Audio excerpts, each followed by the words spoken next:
Lanjut, dipanjangkan saja.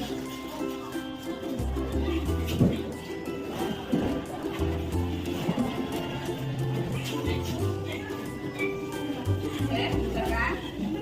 Naik tempat ya. Semuanya maju.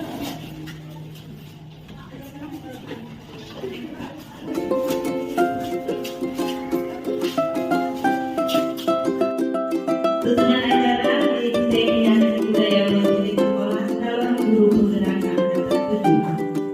1. Pembukaan. 2. Doa. 3. Sambutan dari kepala sekolah. 4. Acara inti. 5. Tanya jawab dan tanggapan. 6. Penutup.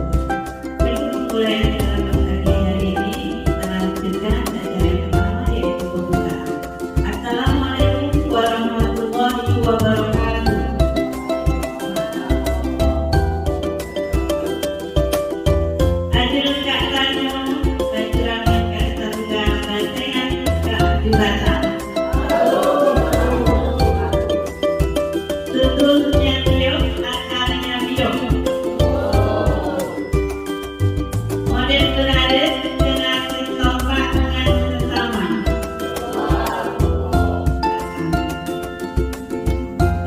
Yang saya hormati Bapak Kepala Dinas Budaya, yang saya hormati calon guru penggerak Bu Julia SD beserta Bapak Ibu yang hadir pada saat ini untuk mengikuti acara Diseminasi Budaya Positif Sekolah calon guru penggerak angkatan 7. Untuk membuka acara ini, marilah kita bersama-sama Bismillahirrahmanirrahim. Nah, sebagai pembuka awal, saya ingin memberikan pantun sedikit. Mentari terbit tidaklah sendiri, jalan sendiri menunggu pacar. Assalamualaikum, selamat pagi. Semoga acara ini berjalan lancar.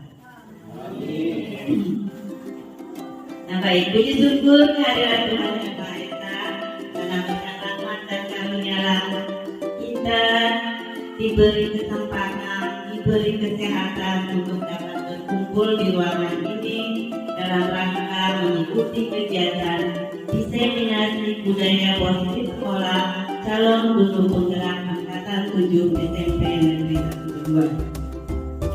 Selanjutnya saya sampaikan ucapan terima kasih yang sebesar-besarnya kepada segenap hadirin yang tulus dan ikhlas meluangkan waktu untuk menghadiri kegiatan ini.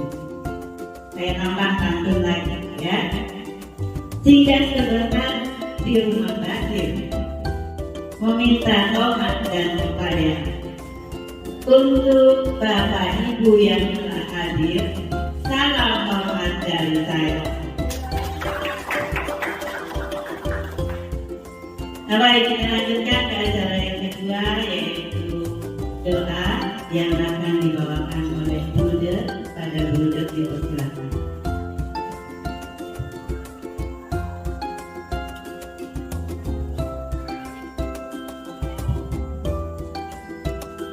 Kemudian agama yang baik menjadikan saya mengikuti baik. Demikian amin. Allah yang berkati kalau telah mengumpulkan kami ini untuk mengadakan acara selama menantikan. Semoga acara ini berlangsung dengan baik dan berguna bagi kami semua, khususnya kami yang hadir di sini. Kami ingin memulai acara ini supaya kami maju, berkembang, lebih bisa menatap masa depan, khususnya bagi kami sebagai pendidik dan juga anak-anak didik kami. Untuk itu ya Tuhan, kami mohon penyertaan-Mu agar kami sungguh-sungguh memperhatikan, sungguh-sungguh mengikuti, agar kegiatan ini sungguh bermanfaat bagi kami semua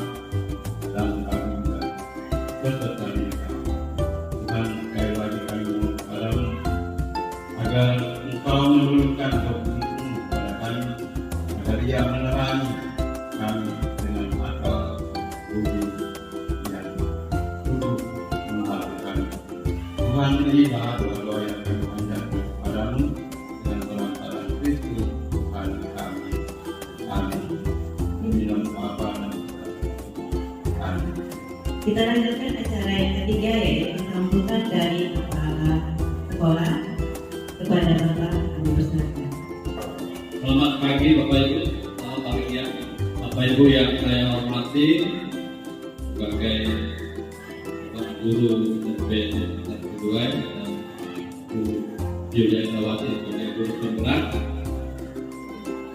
Kami memberi suatu penghargaan peralatan yang setinggi-tingginya dan mendukung kegiatan ini, bahkan tidak hanya sebatas dorongan kepada Bu Julia Indrawati, tetapi juga saya mendorong untuk semua guru untuk ambil bagian dalam profesi sebagai guru dengan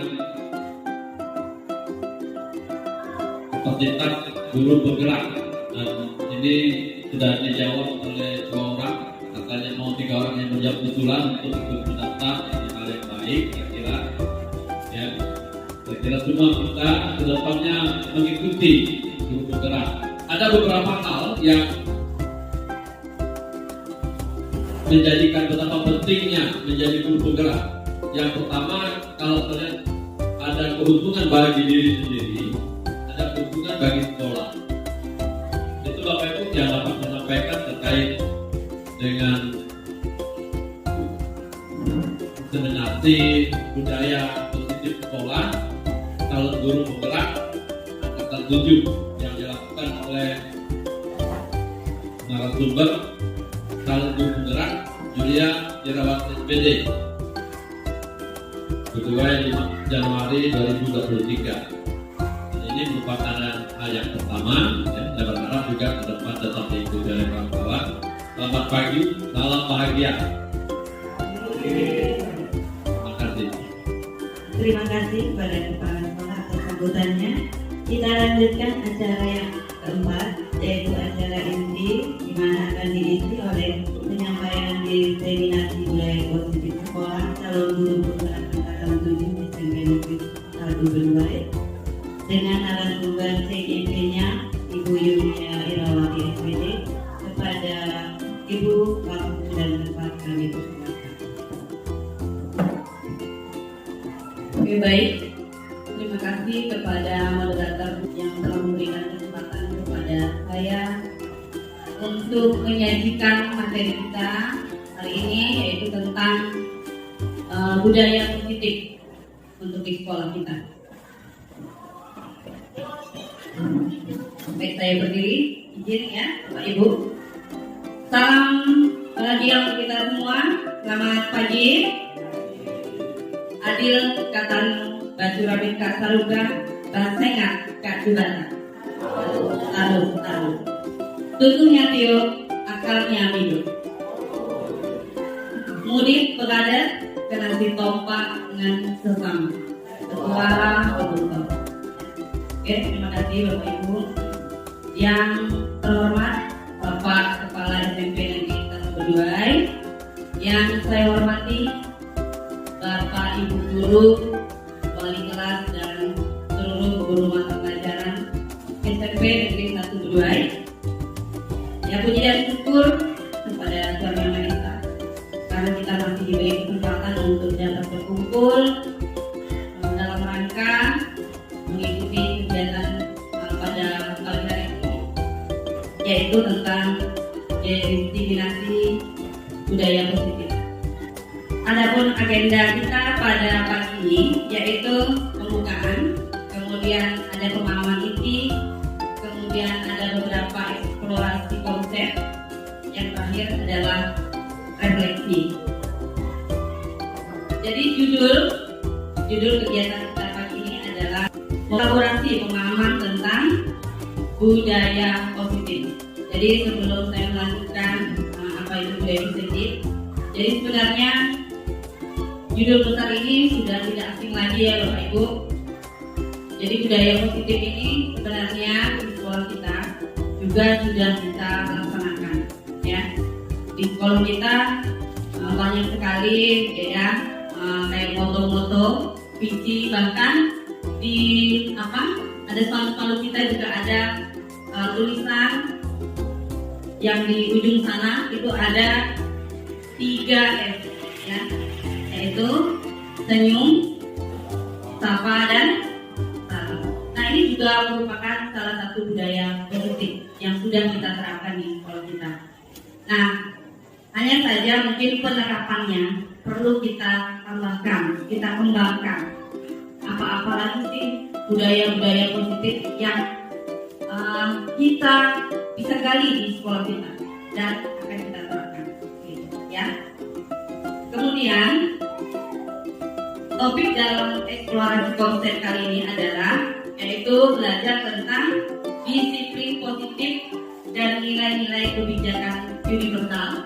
Kemudian ada hukuman, penghargaan dan restitusi. Kemudian yang ketiga ada keyakinan kelas. Yang keempat kebutuhan dasar manusia dan dunia yang berkualitas. Kemudian yang kelima restitusi juga masih, yaitu mengenai 5 posisi kontrol. Yang keenam, yang terakhir adalah tentang segitiga restitusi. Nah, nanti kita akan bahas satu persatu. Ya. Yang pertama yang kita akan bahas adalah mengenai disiplin positif dan nilai-nilai kebaikan universal.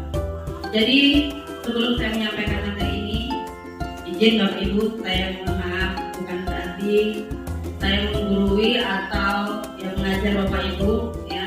Saya hanya berbagi ilmu dari program Guru Penggerak yang saya dapatkan, dan saya nilai ini sangat positif sehingga diwajibkan untuk mengadakan diseminasi di sekolah agar bisa diterapkan kita dalam kehidupan kita, dalam pembelajaran kita sehari-hari. Baik Bapak Ibu, kita masuk ke teori-teori dulu ya.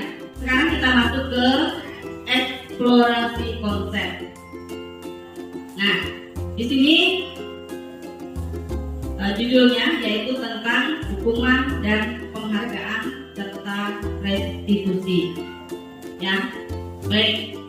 Kenal ya Bapak Ibu? Fotonya ya, Bapak yang paling ganteng. Ya, pelopor pendidikan Indonesia, yaitu Bapak Ki Hajar Dewantara. Nah, di mana teori-teorinya ini, filosofinya itu sampai sekarang masih kita terapkan dan melekat ya di dalam kegiatan atau program-program pendidikan Indonesia. Biasanya kita kan gini, kalau keberhasilan itu kan selalu identiknya dengan nilai yang tinggi, gitu kan ya. Kalau anak itu nilainya tinggi pasti pintar, kan gitu ya, Bapak Ibu ya. Betul nggak Bapak Ibu? Selama ini kan kita kejarnya target kurikulum, gitu ya. Target harus selesai, itu baru bisa berhasil.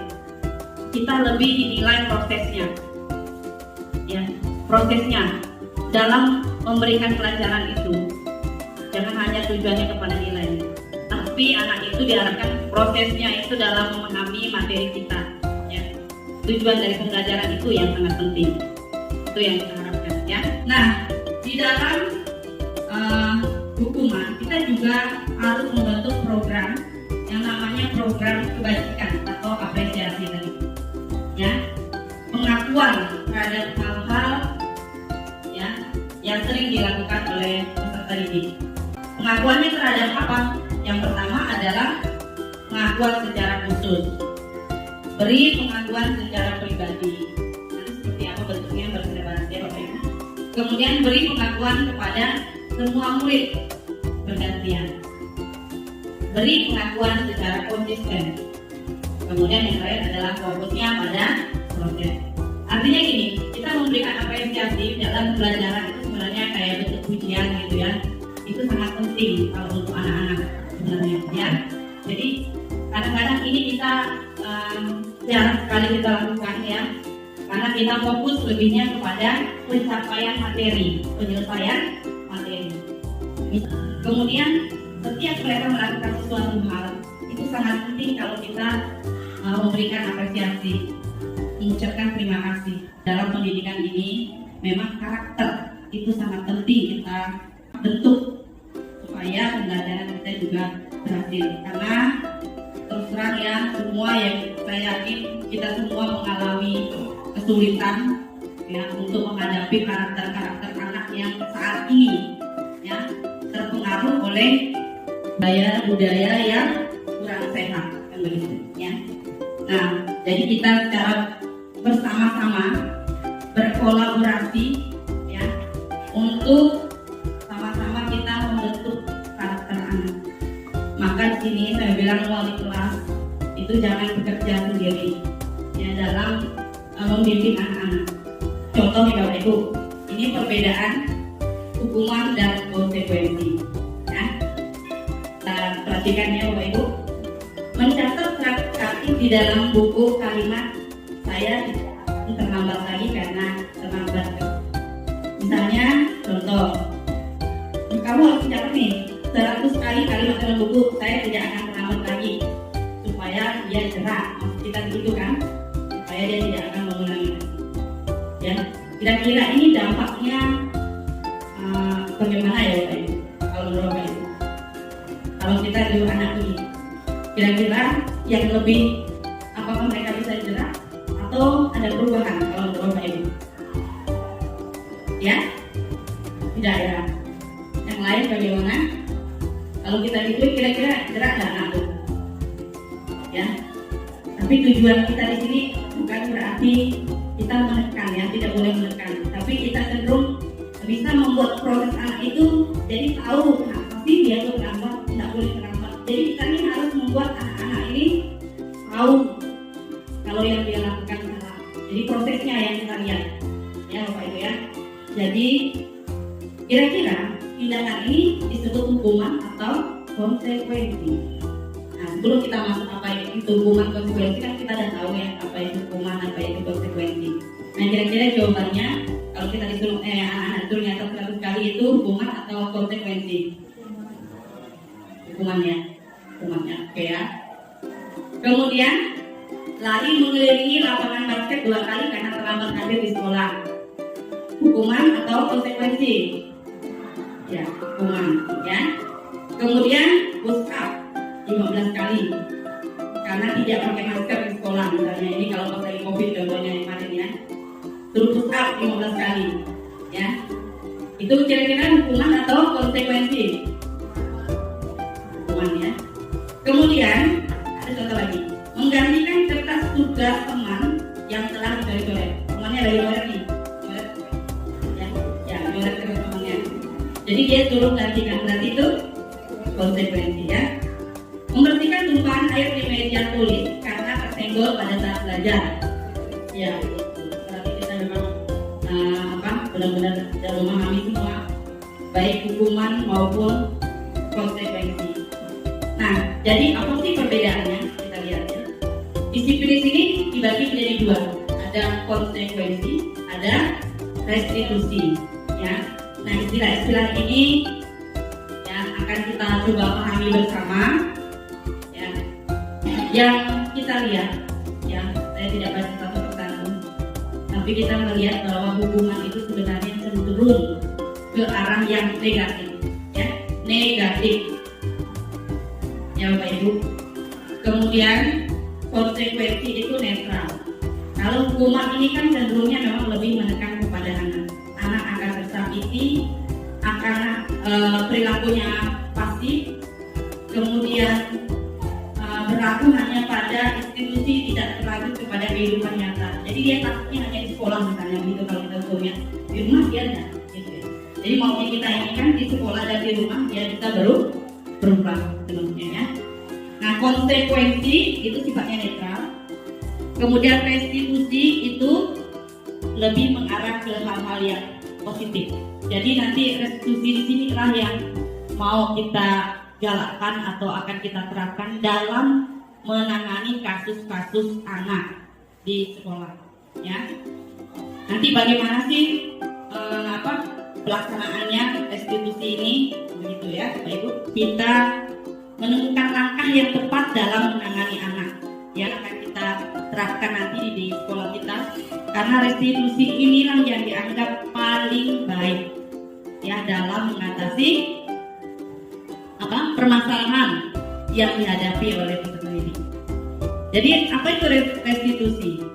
Yaitu proses menciptakan kondisi bagi murid untuk memperbaiki kesalahan mereka sehingga mereka bisa kembali pada kelompok mereka dengan karakter yang lebih kuat. Ya. Jadi di sini itu nanti prosesnya kita ada lihat lagi di bawahnya. Bagaimana sih langkah-langkah kita melakukan restitusi kalau menghadapi anak-anak yang berkasus atau bermasalah. Nah di sini kita melihat ya ciri-ciri restitusi. Restitusi itu bukan menebus kesalahan. Jadi kalau yang selama ini kita lakukan dengan memberi hukuman itu adalah menebus kesalahan. Kamu salah, jadi hukumannya begini. Itu kita menuntut dia menebus kesalahan, gitu ya. Nah, tapi di restitusi dia lebih mengarah kepada belajar dari kesalahan. Ya. Bertanya alasannya apa? Ya, pasti anak-anak punya alasan, kan begitu ya. Nah, ini memang yang lebih menguasai hal ini adalah guru bimbingan konseling ya. Saya yakin ini juga materi-materi ini sudah didapatkan ya. Kemudian bagaimana kita memperbaiki hubungan, bagaimana kita lebih mengadakan pendekatan diri kepada peserta didik itu sendiri, gitu ya. Apalagi yang sifatnya wali kelas, itu benar-benar harus tahu bagaimana perkembangan anak-anak di kelas. Kemudian kalau restitusi itu merupakan tawaran, bukan paksaan. Misalnya, kita misalnya marah nih. Ya, kalau biasanya menghukum kan kita nggak ada tawar-tawar kan, tapi di restitusi itu dia memberikan tawaran. Nah itu ciri-ciri dari restitusi. Kemudian kita juga mencari kebutuhan dasar dari peserta didik itu sendiri. Nah kalau di kelas bagaimana? Kayak keyakinannya, contohnya tentang kebersihan. Kita yakin kebersihan itu kan kaitannya dengan kesehatan. Jadi kita bisa mengabarkan kalau sekolah kita, kelas kita tidak bersih, otomatis apa yang terjadi kan? Jadi mereka tuh punya komitmen untuk selalu bersih kelas dengan salah satunya piket kan gitu. Nanti mereka tahu, wah mereka sendiri yang mengingatkan teman-temannya. Kalau tidak piket bagaimana? Apa yang akan mereka lakukan sendiri ya untuk memperbaiki suasana di kelas gitu ya. Ya intinya kita dulu lah yang memulai ya. Kita dulu yang memulai sebagai guru ya, harus benar-benar bisa memberikan contoh.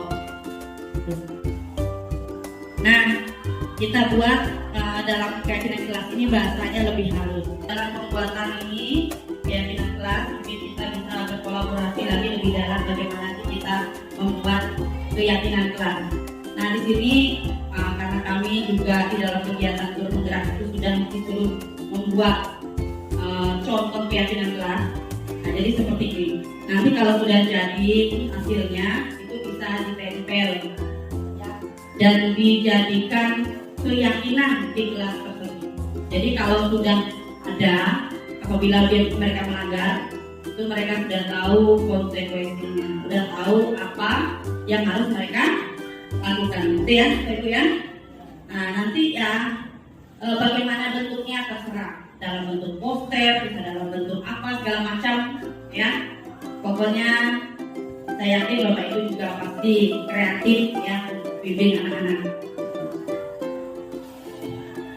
Nah, bicara masalah tadi hukuman, itu tadi kita sudah kaitkan juga dengan kebutuhan dasar. Jadi nanti di sini dalam menangani kasus anak-anak, sebelum kita lari ke PK, ya, PPK, namun sebelumnya itu sebagai wali atau guru magang juga bisa melakukan ini, ya. Jadi dengan cara menggali kebutuhan dasar anak, ya. Apa sih yang kurang pada anak itu sehingga dia melakukan kesalahan. Ya, itu yang kita gali. Jadi di sini kebutuhan dasarnya apa? Yang pertama adalah bertahan hidup. Ya, kadang-kadang anak bertingkah ini karena keadaan ekonomi itu juga benar. Dia mau begitu, tapi keadaan ekonominya tidak mendukung. Ya, kemudian kasih sayang. Nih kayaknya banyak sekali ya yang sering terjadi di tempat kita. Anak-anak ini lebih cenderung kurang kasih sayangnya di keluarga, sehingga ini terpengaruh juga di lingkungan sekolah. Ya, ini karakter yang paling memang dominan. Ya, kebutuhan dasar yang kurang. Ya, kalau untuk saya perhatikan di daerah kita. Ya, jadi baik guru itu kita punya posisi kontrol. Nah, di sini kita bicara masalah posisi kontrol. Ya, yang pertama ada 5 posisi kontrol. Sebagai penghukum, sebagai pembuat orang merasa bersalah, sebagai teman, pemantau dan manajer. Ya, nah 5 posisi kontrol ini selama ini kita ini lebih cenderung melakukan yang mana ya Bapak Ibu? Coba Bapak Ibu perhatikan. Nih guru berbuat, deret guru berbuat tuh.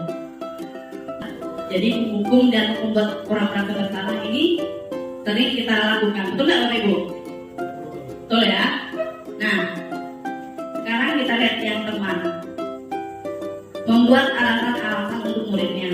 Ya, jadi kalau teman ini kesannya lebih bersahabat, ya, lebih mengajak anak itu berbicara, ya layaknya seperti teman, ya, seperti itu. Kemudian pemantau. Kalau pemantau ini dia selalu menghitung, mengukur ini. Dia kalau berbuat itu, kalau anaknya bagus, kasih dia, ya. Nah, jadi biarkan kita bisa sebelum kita mengajak anak atau yang menyelesaikan anak, kita mengajukan pertanyaan dulu. Nanti pertanyaan seperti apa kita lihat. Jadi intinya manajer ini selalu bertanya ke anaknya, ya, langsung ke anaknya. Maunya apa? Kenapa kamu begini ya? Nah, hasilnya bagaimana? Kalau penghukum itu rata-rata memberontak, menyalahkan orang lain dan berbohong. Itu nggak baik. Anak-anak itu semakin dimarahi, malah banyak bohongnya kan? Nah, itu yang sering terjadi. Semakin kita marahin, makin banyak alasannya, makin banyak bohongnya. Gitu. Kemudian kalau kita membuat merasa orang bersalah itu, dia sering menyangkal, menyembunyikan dan berbohong. Nah, kalau teman, dia ketergantungan. Ya, kalau kita sering melakukan menghadapi murid itu sebagai teman, dia ketergantungan dengan kita. Mungkin hanya satu guru yang dia bisa kayak itu. Nanti kalau di akan ke guru lain tidak bisa. Ya, seolah-olah dia mati karakternya kalau ada guru itu kan begitu. Ya, jadi itu juga tidak boleh ya Bapak Ibu. Jadi kita harus benar-benar bisa memposisikan diri kita sebagai manajer. Manajer ini kan dianggap orang yang paling bijak, ya, orang yang paling bijak. Begitu. Nah, ini yang akan kita terapkan nanti di dalam sekolah kita, ya. Semoga kita semua di antara 5 kontrol ini itu kita mulai bisa mengubah sedikit paradigma kita yang tadinya kita mungkin sering ngomong kasar, kita agak rem sedikit, ya. Nah, sekarang ke restitusi. Pernah nggak Bapak Ibu dengar ini segitiga restitusi? Ya, pernah nggak? Belum. Nah, di sini untuk tadi kan restitusi itu kan suatu tindakan yang lebih ke pilihan, ya, pilihan diri kita. Jadi tidak berupa paksaan, begitu. Nah, di sini segitiga restitusi ini maksudnya dalam menghadapi peserta didik kita. Kita belajar mencoba mengubah diri kita dulu sebelum kita mengubah anak kita, mengubah diri kita dulu, ya. Belajar sedikit menjadi posisi manajer. Itu yang pertama. Kalau merubah kebiasaan itu memang harus, ya, perlu proses kan gitu. Ya.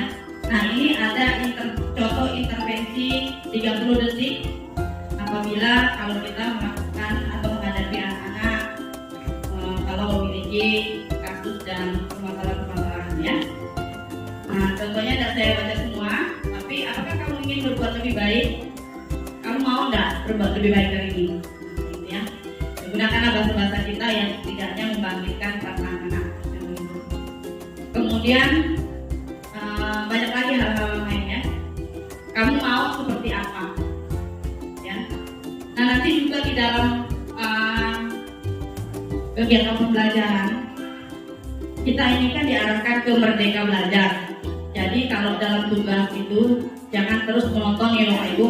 Misalnya begini, kayak praktek-praktek nanti, misalnya kelas 9 ya, kan kita tugasnya biasanya kalau saya itu sering buat makalah ya. Nah, saya berpikir kadang-kadang anak ini bosan juga buat makalahnya. Bu, boleh nggak saya buat video? Gitu. Boleh. Jadi kita boleh kasih kebebasan tuh anak membuat pilihan ya. Membuat pilihan mereka dalam mengerjakan tugas atau tanggung jawab mereka gitu ya.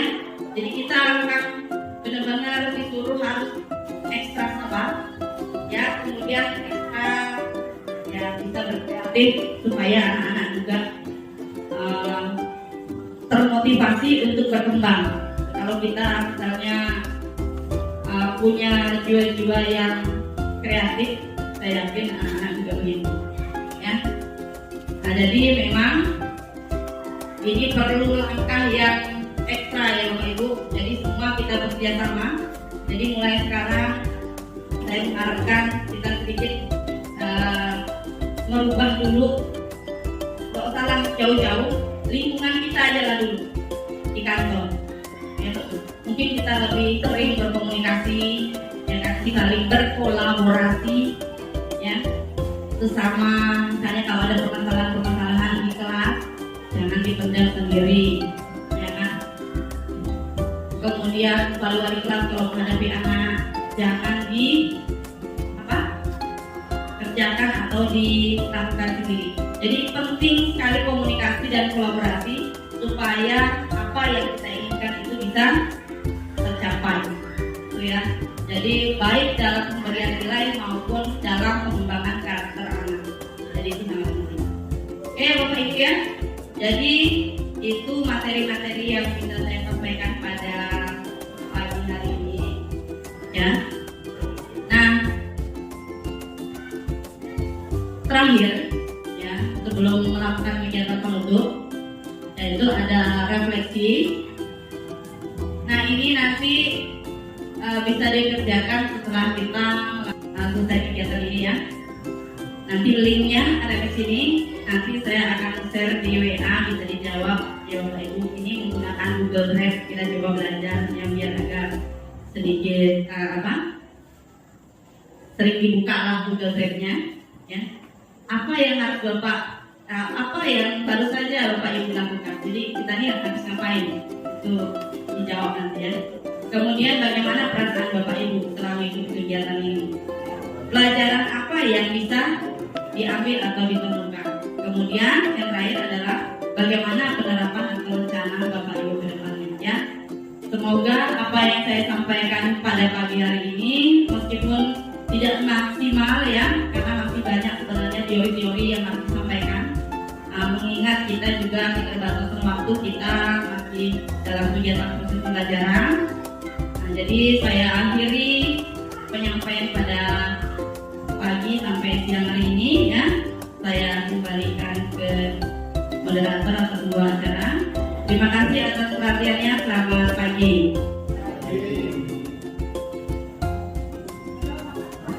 Saya terima kasih kepada narasumber atas penyampaian materinya. Kalau untuk menyimpulkan terlalu panjang dan lebar, saya kasih pantun saja.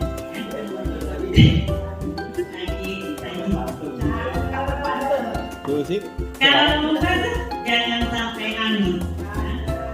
Kalau mandi jangan basah. Materi budaya positif yang disampaikan Bu Yulia Irawati sangat bagus. Ayo Bapak Ibu kita kembangkan di sekolah.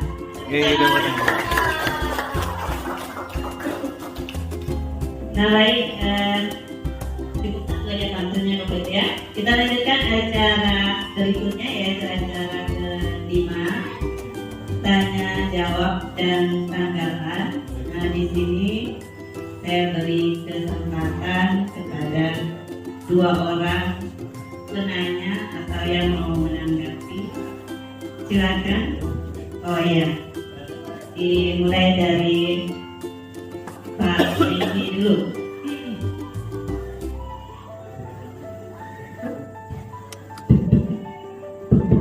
Baik, terima kasih. Perkenalkan, nama saya Pak Neki.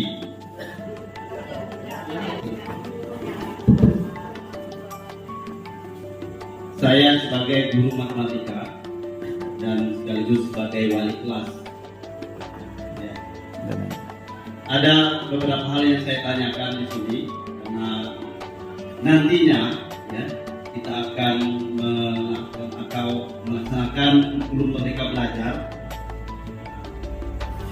Itu berkaitan dengan aktivitas belajar mengajar. Itu kaitannya dengan budaya positif. Pertanyaan adalah bagaimana penerapan budaya positif ini jika dikaitkan dalam aktivitas belajar mengajar di kelas. Terima kasih. Terima kasih kepada Pak Neki atas pertanyaannya. Mungkin akan langsung dijawab oleh narasumber. Langsung atau mana narasumber? Masih ada yang mau bertanya? Kalau masih ada, kita lanjutkan pertanyaan. Kalau tidak ada, saya jawab ya. Baik, terima kasih kepada Bapak Meki yang menanyakan bagaimana sih penerapan budaya positif ya, yang kaitannya dengan aktivitas belajar ya. Jadi bicara masalah budaya positif, seperti yang saya sampaikan, budaya positif ini memang berhubungan erat dengan karakternya peserta didik ya. Jadi kalau budaya positif ini kita terapkan di lingkungan kita, otomatis lingkungan kita menjadi positif dan ini sangat mempengaruhi aktivitas belajar. Seperti yang tadi yang saya sampaikan, di dalam budaya positif itu kita menerapkan yang namanya salah satunya adalah keyakinan kelas. Jadi keyakinan kelas ini diharapkan ya setelah ini bisa diterapkan oleh wali-wali kelas terhadap peserta didik. Kenapa? Karena ini sangat dan mempengaruhi suasana belajar. Nah, jadi kalau di kelas itu kita sudah punya kesepakatan, punya komitmen sebelum kita belajar, otomatis mempengaruhi. Kalau sudah suasananya bagus, pasti akan mempengaruhi hasil belajar anak, begitu ya. Nah, jadi kaitannya di sini, ya, budaya positif itu menumbuhkan ya, hal-hal yang positif, karakter yang positif, ya. Kemudian kita juga termotivasi untuk mengembangkan diri, ya, untuk selalu memberikan yang terbaik kepada peserta didik, ya, yang nanti ujung-ujungnya akan mempengaruhi hasil belajar, ya. Nah, inti dari kegiatan ini adalah ya, budaya positif yang mau kita terapkan, yang sangat disarankan diterapkan adalah membuat keyakinan kelas. Ya. Siapa yang melakukannya? Adalah wali kelas bersama murid-murid. Kalau untuk guru dengan murid itu namanya kesepakatan kelas ya. Jadi kita ada kesepakatan. Jadi selain wali kelas, guru mata pelajaran juga selalu ya membuat kesepakatan. Setiap kegiatan itu sekarang selalu ada namanya kesepakatan ya. Misalnya kayak sekarang nih ya, tadi saya lupa kita membuat kesepakatan misalnya ini salah satunya yang pertama tadi kan HP-nya di silent misalnya gitu kan. Kemudian kalau ada yang bicara yang lain mendengarkan, itu kesepakatannya. Jadi usahakan setiap guru ya ini tugasnya guru. Ini namanya kesepakatan kelas. Guru mulai dari sekarang ya kita mencoba setiap masuk ini supaya anak itu aktif. Jadi kita buat sepakat dulu. Jadi kita buat komitmen, buat kesepakatan dulu sebelum kita ngajar. Ya, harus misalnya anak bertanya bergiliran. Kalau mau ini berapa kali supaya aktif. Jadi sekarang di mana-mana coba nanti kalau itu bapak ibu pelatihan segala macam itu sebelum memulai kegiatan selalu diadakan kesepakatan. Itu wajib dilakukan. Jadi supaya kita tertib, kita coba mengajarnya sama anak-anak bapak ibu. Kita coba setelah kita melakukan ini apakah ada perubahan. Jadi kesepakatan itu bukan kita yang tentukan, tapi sama anak. Jadi sebelum kita belajar itu sudah nyaman, sudah kondusif gitu, sehingga hasil belajarnya lebih baik. Itu ya, itu ya Pak Megi ya. Itu yang bisa saya sampaikan. Terima kasih. Baik, selanjutnya Ada satu orang lagi penanya atau mau menanggapi, kami beri kesempatan. Silakan kepada Bapak Kurikulum. Ya baik, terima kasih atas waktu yang telah diberikan. Mungkin ini tanggapan singkat saja dulu ya. Dari saya selaku wakil kepala sekolah jurusan kurikulum. Baik, pertama-tama saya ucapkan terima kasih kepada Bu Julia Irawati yang telah memperkenalkan dan bisa dikatakan memperkasai budaya positif di sekolah. Ya. Oke, mungkin sebelum saya kasih tanggapan, ada beberapa poin dari penjelasan Bu Yuli tadi yang mungkin sudah kita hampir terapkan di sekolah gitu ya, tapi tidak semuanya gitu. Mungkin di pembahasan ini lebih penekanannya. Nah, itu Bapak Ibu. Baik, secara pribadi saya sangat mendukung sekali kegiatan ini atau budaya positif sekolah ini diterapkan di sekolah.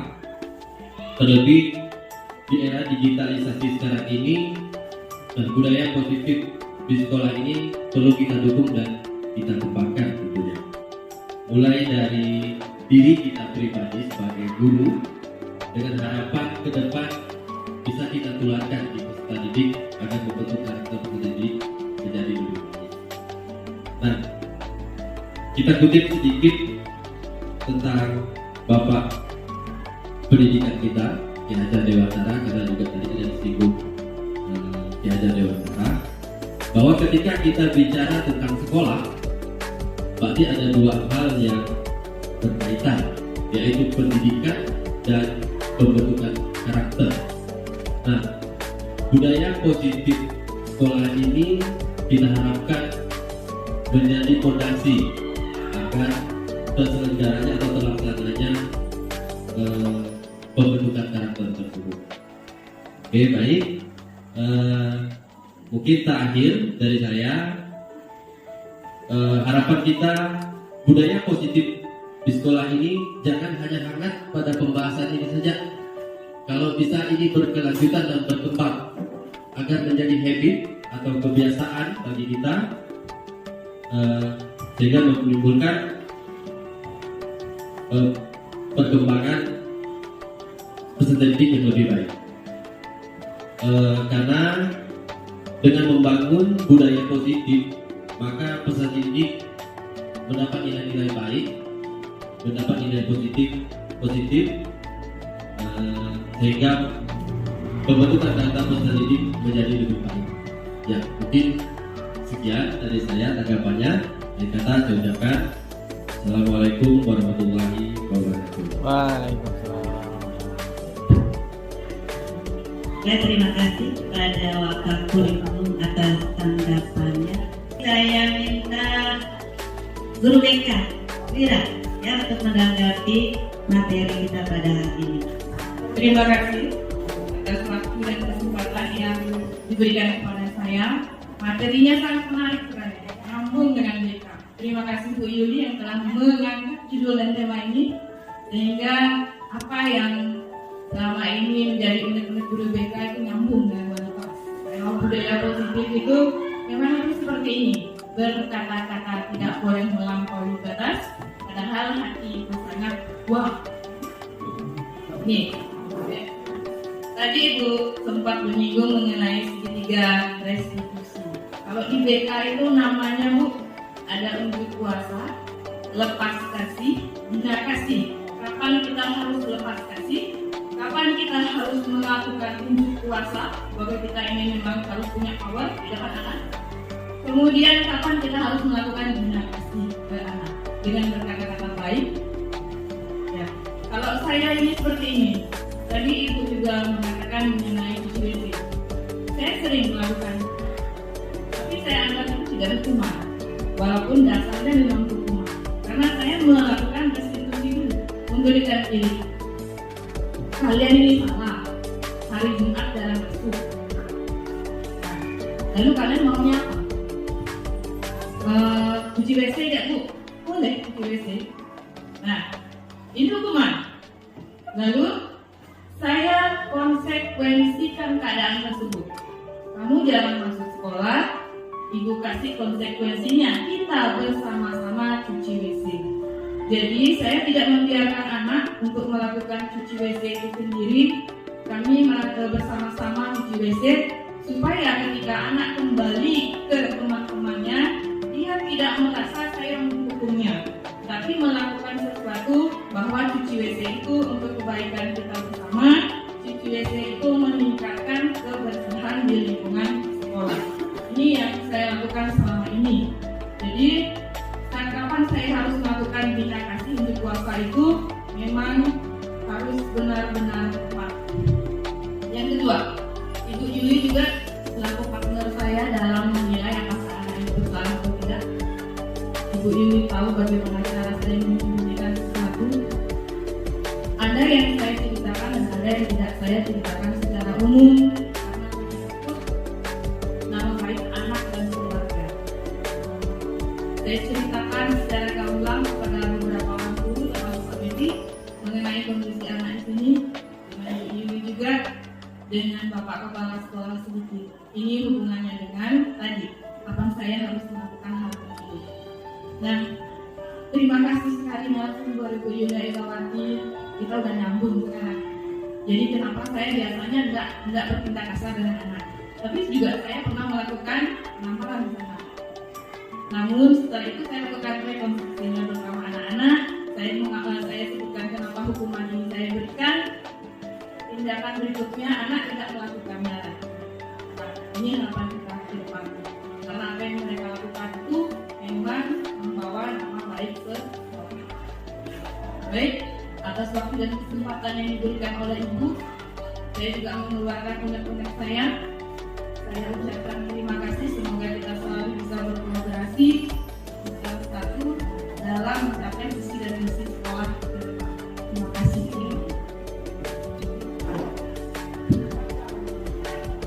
Baik, terima kasih Bu Irapiatni ya, atas tanggapannya terhadap materi yang saya sampaikan. Nah, di sini memang saya sangat mengharapkan sekali kehadiran guru BK karena bagaimanapun ya dalam pengalaman ini tentunya yang lebih menguasai ini adalah terhadap karakter anak ini lebih ke guru bimbingan konseling. Nah, untuk itu saya memang sangat menginginkan kita bisa sama-sama belajar ya. Nah, saya juga mengucapkan banyak terima kasih atas masukannya. Nah, saya memberi contoh tadi itu dengan mencuci WC, itu ya salah satu hukuman. Ketika itu sudah kita lakukan restitusi, maka itu sangat baik hasilnya ya. Karena tujuannya juga baik, bukan mempermalukan anak, bukan menekan anak. Tapi ketika kita melakukannya yang tanpa ada tindakan lanjutannya, itu yang kita hindari, itu maksudnya ya. Tapi ketika itu pilihan anak, kita yang mengontrol lagi apakah pilihan mereka itu benar, kan gitu. Kalau salah, yang seperti itu kan tidak mungkin juga kita lanjutkan, kan begitu ya. Jadi kita ini harus benar-benar memposisikan diri kita ya tadi kapan kita sebagai istilah-istilah yang disampaikan oleh guru BK yang bina kasih dan lain sebagainya ya, itu kita yang tahu di lapangannya, gitu ya. Jadi saya mengucap banyak-banyak terima kasih. Ya, materi ini menyadarkan kita semua bahwa sudah seharusnya sudah saatnya kita mulai membuka sedikit paradigma kita, ya. Nah, ini sangat-sangat menyentuh batin kita supaya menghadapi anak itu lebih sabar lagi.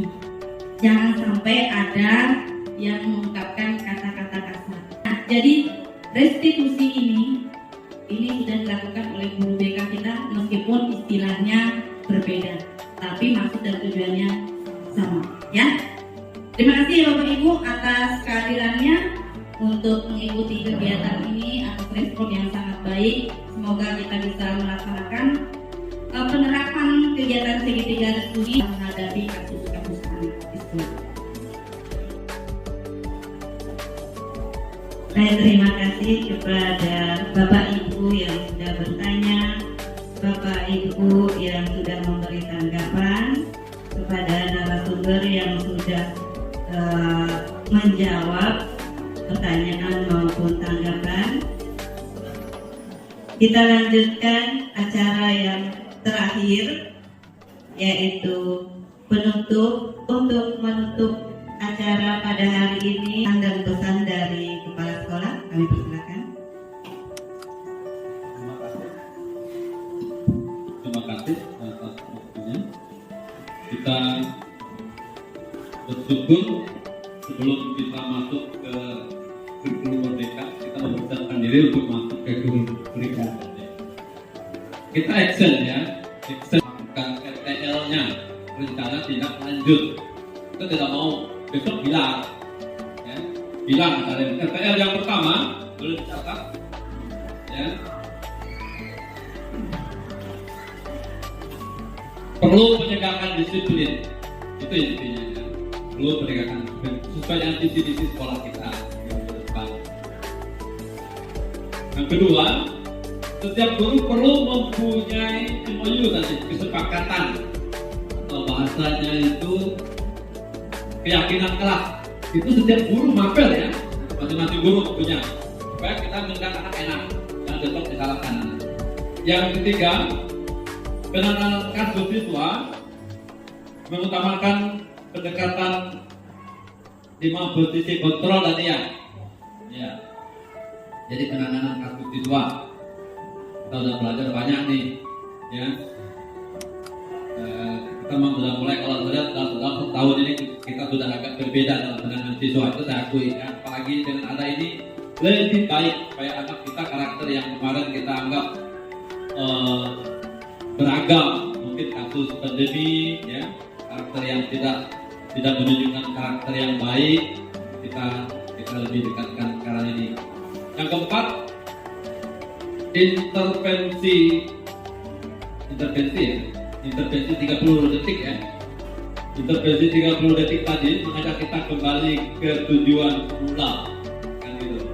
Tujuan semula menjadi pribadi yang lebih baik, konsisten terhadap kewajiban sebagai guru. Kita tadi bahas pada anak, nanti pada guru juga, kan gitu. Itu feedbacknya ya. Dan tetap semangat, ya. Semangat dalam berkarya karena karya kita dalam ibadah bagi kita. Dan jalan panggilan, jalan pelayanan kita sebagai warga negara ya. Itu lebih sebagai guru. Baik. Setiap ada kegiatan apapun bentuknya, baik itu ya tadi kita mulai di kelas dan juga di ekstrakurikuler, memiliki kesepakatan. Terima kasih, salam bahagia, selamat siang.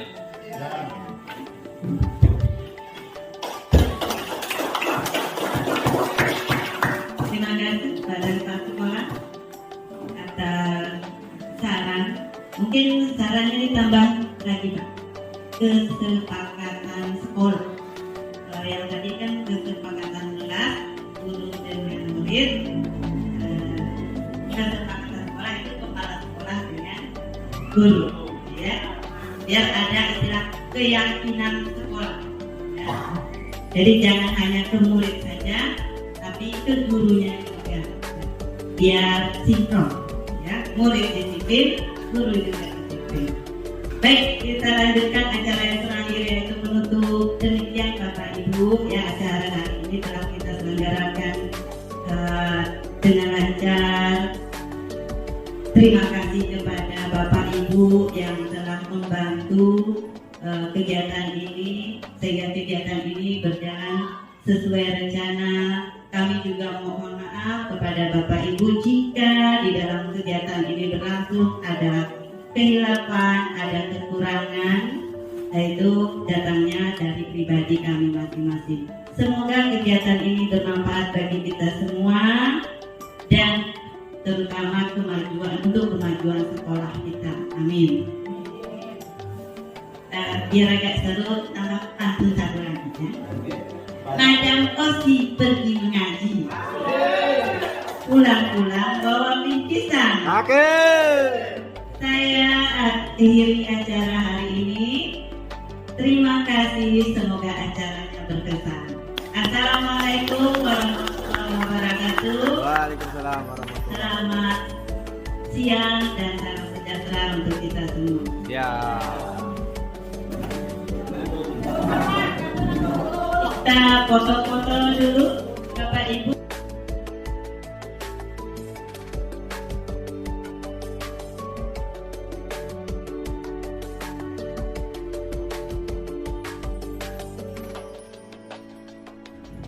Perkenalkan, nama saya Noverti Dipiana Kaungan. Saya kelas 9A SMP Negeri 1 Duan.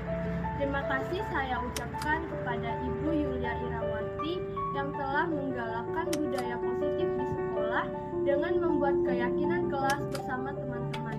Kami sangat senang dan semakin semangat belajar karena kelas menjadi lebih nyaman dan tertib. Salah satu budaya positif yang kami terapkan yaitu 5S. Budayakan, senyum, sapa, salam, sopan, dan santun. Semoga SMP Negeri